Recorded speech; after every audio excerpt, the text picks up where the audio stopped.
We have seen the NBA have a draft, free agency. They have a start date of December the 22nd. They have a full schedule, at least minus 10 games, so 72-game schedule. They have everything in place, and yet I watch as the NHL doesn't have anything in place, and I wonder why. Josh Yohe, you've been at the pulse of this kind of negotiation back and forth. We haven't seen anything. What does that mean? I realize cases are up, but the NBA is going on. Why can't the NHL?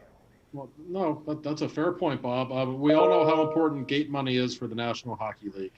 And they really want people in the seats when the season starts. And that was the plan. And when the numbers just skyrocketed in November, clearly they froze up a little bit and they weren't sure what to do. I still don't think they are sure what to do. My guess is we're going to see hockey again starting in January. There might not be people allowed in the buildings at that point, depending on the situation with the numbers around North America. But they have to start the season at some point soon, Bob. It's getting into late November now. So the clock is clearly ticking. I fully expect the season to start by late January.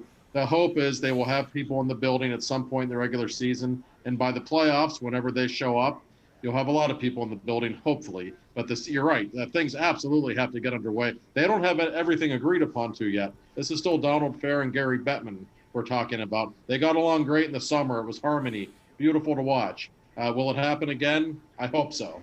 Josh, the problem is that almost 25% of the league are in Canadian cities. I mean, that's the issue here. I mean, we just saw the Raptors, Bob, have to move their operations to Tampa in order to get the NBA season started on time. What do you do with 7 teams that are north of the border? We still have a border issue between the United States and Canada that needs to be resolved. So that's, I think, the biggest hang-up. Yes, it's the gate money and the TV revenue isn't there, but how do you work the Canadian and the United States teams into the same league together now? You're probably going to see an all-Canadian division, and it might be that those 7 teams only play each other in the regular season. The Penguins might only play their divisional opponents. That's a scenario that has been discussed. I know it sounds crazy, but it's conceivable. The Canadian government isn't messing around. They don't want American franchises in their country right now. They've made it very clear. And when the playoffs They don't want their own franchises. They've taken Toronto, go elsewhere. Blue Jays, go elsewhere. My question, Josh, real quick. Can the Penguins and the league survive if there are no fans? They can survive for another season. Will it be a huge financial hit? Yes. The Penguins will be fine. They're going to lose a lot of money, yes, but they can withstand it. I worry about teams like the Florida Panthers and the Carolina Hurricanes. Those teams don't have a lot of money to begin with.